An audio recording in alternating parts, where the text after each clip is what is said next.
आज मैं हिंदी व्याकरण में संज्ञा के भेद भाववाचक की चर्चा करेंगे। देखिए, जो भाववाचक संज्ञा होता है, जिस संज्ञा शब्द से व्यक्ति या वस्तु के गुण, धर्म, दशा अथवा व्यापार का बोध हो, उसे भाववाचक संज्ञा कहते हैं। भाववाचक संज्ञा का कभी बहुवचन नहीं होता है। जैसे कहते बुढ़ापा कहती है, मित्रता कहती है, शत्रुता कहती है, बचपन कहती है, बुढ़ापा, ये सभी भाववाचक संज्ञा है।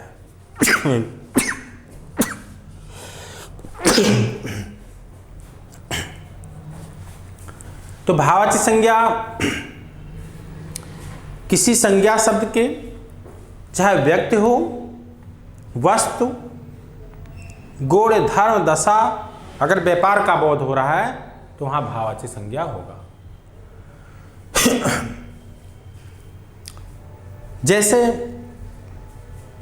भाववाचक का बहुवचन नहीं होता है।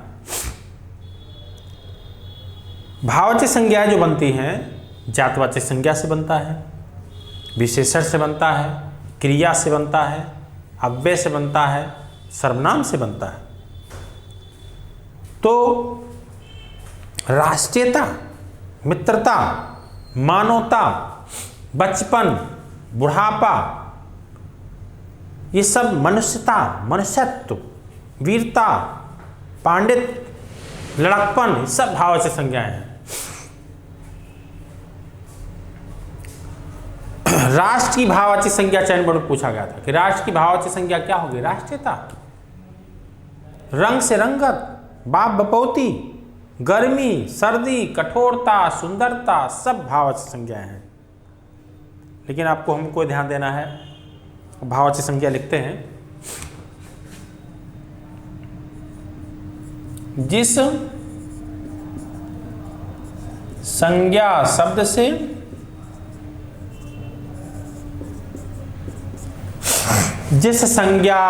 से व्यक्ति या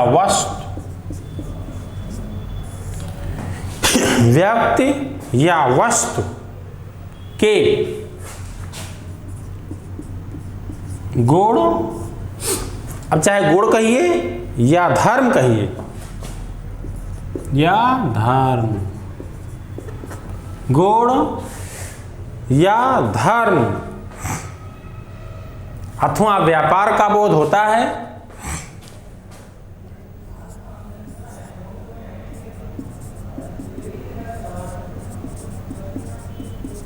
अथवा व्यापार का बोध होता है,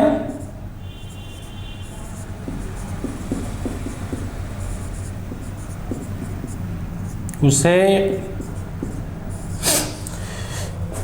भाववाचक संज्ञा कहते हैं।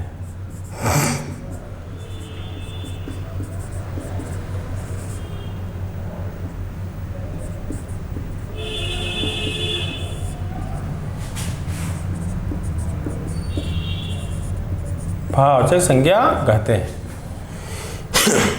जैसे अब यहां अर्धविराम भी कर सकते हैं। जैसे निर्देशक,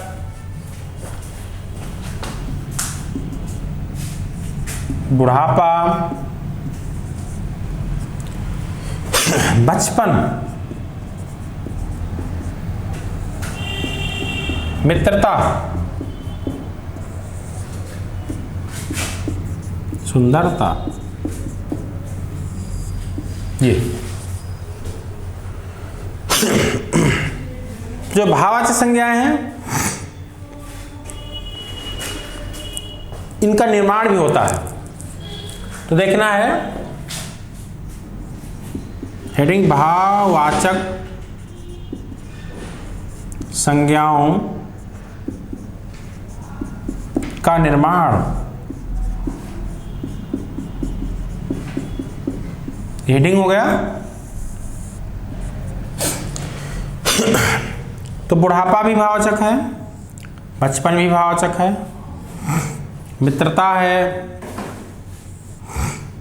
और सुंदरता है। ये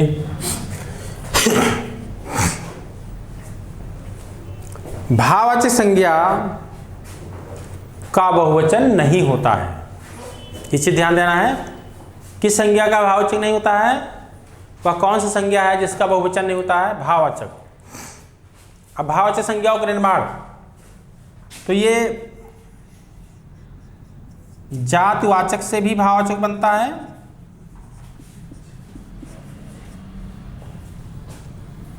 यानी संज्ञा, जातिवाचक संज्ञा से भाववाचक, सर्वनाम से भी होता है,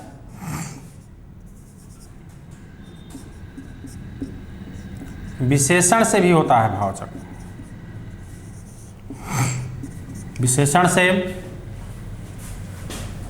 क्रिया से, अव्यय से। ध्यान देना है, जो भाववाचक संज्ञाओं का निर्माण है वो जातिवाचक संज्ञा से भी होता है, सर्वनाम से भी होता है, विशेषण से भी होता है, क्रिया से भी होता है और अव्यय से भी होता है। आप देखेंगे जातवाचक संज्ञा से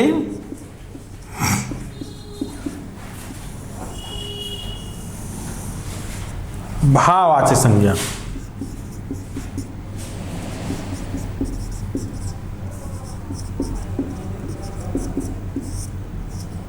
जातवाचक संज्ञा से भाववाचक संज्ञा।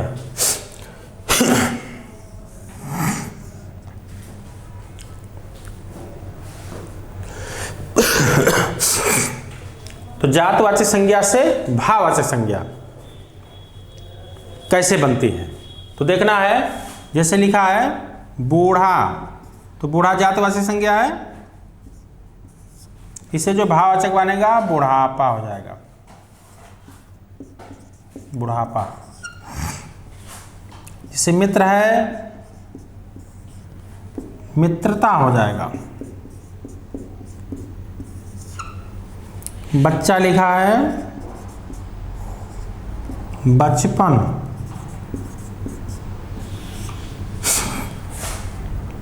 वीर है, इसका होगा वीरता, वीरता। शत्रु कहें शत्रुता। देख रहे हैं, अगर मनुष्य है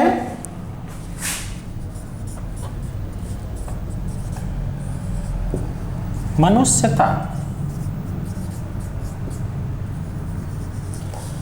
मनुष्यत्व भी होता है।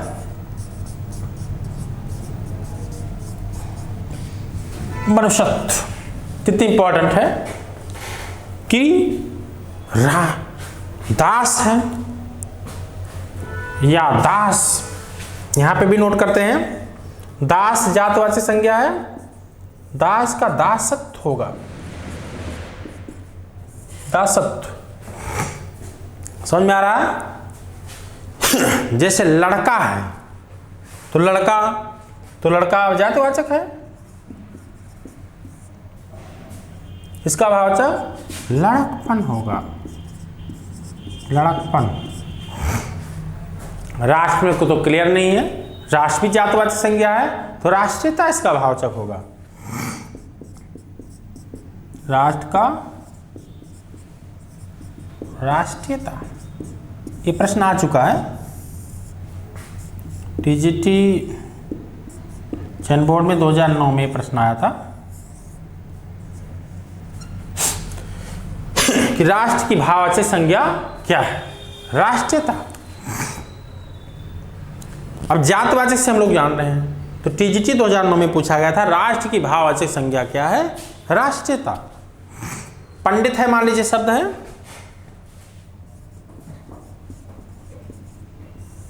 पंडित का पंडिताई, पंडिताई भाववाचक है। पांडित्य भी होता है एक, पांडित्य, पांडित्य। तो पंडित का भाववाचक पंडिताई या पांडित्य दोनों होता है। तो समझ सकते हैं आप, जैसे बाल है, तो बाल का बालपन।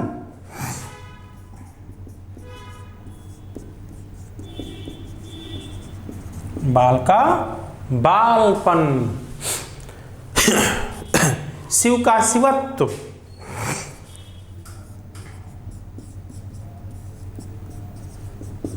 शिव का शिवत्व भाववाचक संज्ञा होगा। जिसे आप क्या कहेंगे, रंग। तो रंग का क्या होगा, रंग में बहुत सारे रंग, जातिवाचक है, रंग का रंगत।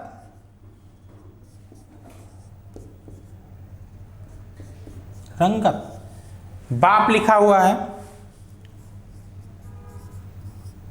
बाप का बपौती। तो बपौती जो है ये भी भाववाचक संज्ञा है। समझ पा रहे हैं?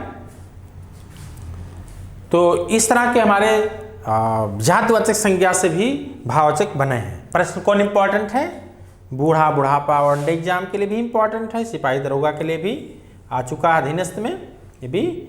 और आपका ये इंपॉर्टेंट है, राष्ट्र का राष्ट्रीयता पूछा गया है परीक्षा में, ये भी प्रश्न आ चुके हैं।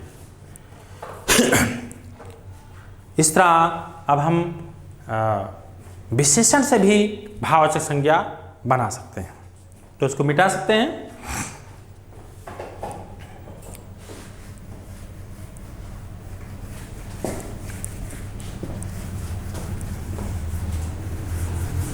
अगला लिस्ट है, विशेषण से भी भाववाचक बनता है।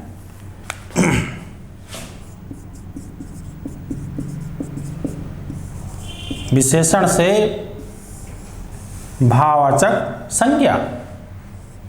तो विशेषण से कैसे बनता है आप समझ सकते हैं। जैसे आप लिखा सुंदर, इसका भाववाचक संज्ञा विशेषण सुन के सुंदर है तो इसका सुंदरता, ये कह देंगे हम सुंदरता। मीठा गुड़ है, इसका भाववाचक मिठास होगा। मीठा से मिठास। देख रहे हैं, सुंदरता सौंदर्य भी होता है। एक चीज और ध्यान दीजिए, इसका एक सौंदर्य भी होता है। चतुर जैसे है, चतुराई भी होता है। चतुर का भाववाचक चतुराई, तो चतुर विशेषण है। कठोर से कठोरता, कठोर, कठोरता, कठोरता है। सर्द से सर्दी या सर्दी। गर्म से गर्मी या गर्मी। ये तो आप समझ सकते हैं कि हमारे विशेषण से भी भाववाचक संज्ञाएं बनती हैं। अब और इम्पॉर्टेंट है, अगर हम देखें सर्वनाम से भी भाववाचक संज्ञा बनता है, तो इसमें कौन सा ध्यान देना है, सुंदरता पे ध्यान देना है आपको। सुंदरता, तो सुंदरता आपका इम्पॉर्टेंट है। आप देखेंगे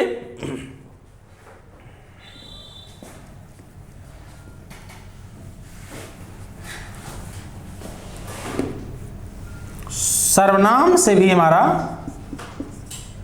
भाववाचक संज्ञा बनता है। सर्वनाम से भी भाववाचक संज्ञा कैसे बनेगा, जो कोई सर्वनाम हो, जैसे अपना है, अपना। अब इसका भाववाचक अपनापन, अपनत्व भी होता है। मम है, ममत्व। निज से निजत्व, निजत्व, निजत्व। समझ सकते हैं, निज से निजत, अपना से अपनापन, अपनत्व, मम से ममत्व। ये भी सर्वनाम से भी भाववाचक बनता है, कभी प्रश्न नहीं पूछा गया है। लेकिन क्रिया से भी भाववाचक बनता है, इसको देखेंगे। अगला मिटा रहे हैं हम, क्रिया से भी भाववाचक देख सकते हैं।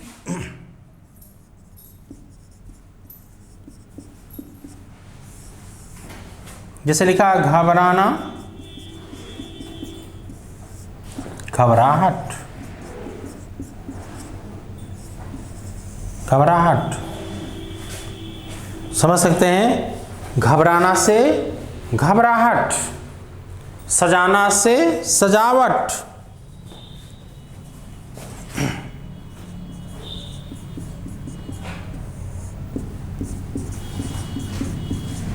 सजाना से सजावट, सजाना से सजावट, बहना से सजाना सजावट, घबराना घबराहट, ठीक है। चढ़ना से या बहना से बहाव, लेकिन सबसे इंपॉर्टेंट यही दोनों जानिए। घबराना से भाववाचक घबराहट और सजाना से सजावट, ये आपके भाववाचक संज्ञाएं हैं। अब आपका किससे होगा? अव्यय से भी होते हैं, अव्यय से आपके बनते हैं, अव्यय से भी भाववाचक संज्ञाएं।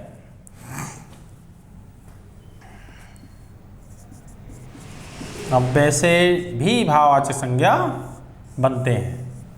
अब अव्यय में कौन आएगा? जैसे कहें वाह वाह, अगर हम कह दें वाह वाही तो हो जाएगा भाववाचक संज्ञा। हम कहते हैं शाबाश, शाबाशी, शाबाशी। इस तरह कर दें निकट, नकट, नकट्टा पेरंत होगा, दूर से दूरी,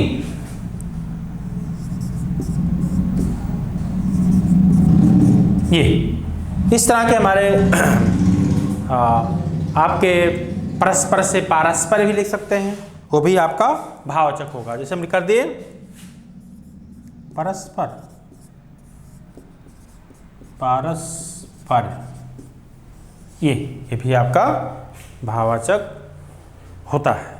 तो आप समझ सकते हैं, मैंने बताया कि जातवाचक संज्ञा से भी भाववाचक बनता है, सर्वनाम से भी बनता है, विशेषण से भी बनता है, क्रिया से भी बनता है और अव्यय से भी बनता है। सारे उदाहरण मैंने आपको बता दिए, तो आपको समझ में आया होगा।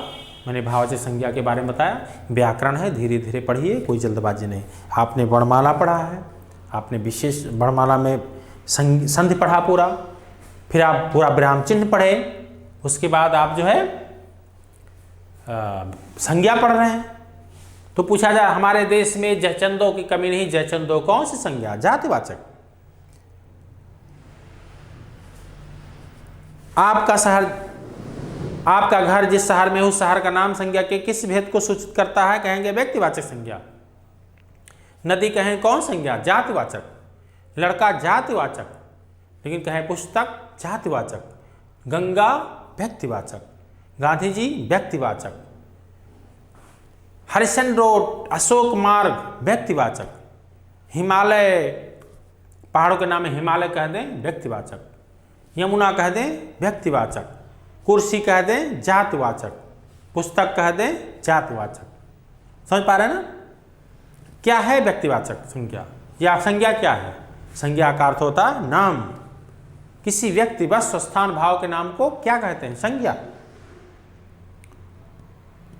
हमने पूर्व पढ़ा है, वह कौन सा विराम चिन्ह है? क्वेश्चन पूछ रहे हैं, वह कौन सा विराम चिन्ह है?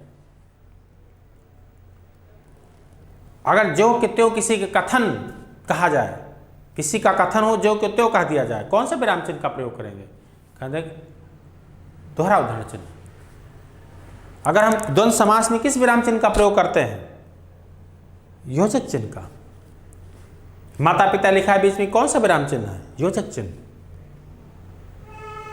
तुम्हारा नाम क्या है लिखा है, हम आगे कौन सा विराम चिन्ह का प्रयोग करेंगे? अब प्रश्न विराम का प्रयोग करेंगे। आधा समय रुकने के लिए किस विराम चिन्ह का प्रयोग होंगे? अर्ध विराम। कम समय रुकने के लिए किस विराम चिन्ह का प्रयोग होंगे? अल्प विराम। हमेशा के रुकने के लिए, जब वाक्य अंतिम गति ले ले तो पूर्ण विराम। किसी को संक्षेप करने के लिए संक्षेप सूचक का प्रयोग। कोई वाक्य लिख रहे हैं, कोई शब्द छूट गया तो वहां किस विराम चिन्ह का प्रयोग करेंगे? तुरंत विराम करके उस वाक्य को ऊपर लिखेंगे। ठीक है? तो इस तरह के क्वेश्चन हमारे रहेंगे। अगले क्लास में फिर इसी के आगे आपको द्रव्य समूहवाची संज्ञा पढ़ाएंगे, फिर द्रव्यवाची संज्ञा के बारे में चर्चा करेंगे। ठीक है, तो आज समझ में आया होगा आप लोग को, ये पूरा विश्वास है। तो आज का क्लास इतना ही रहेगा।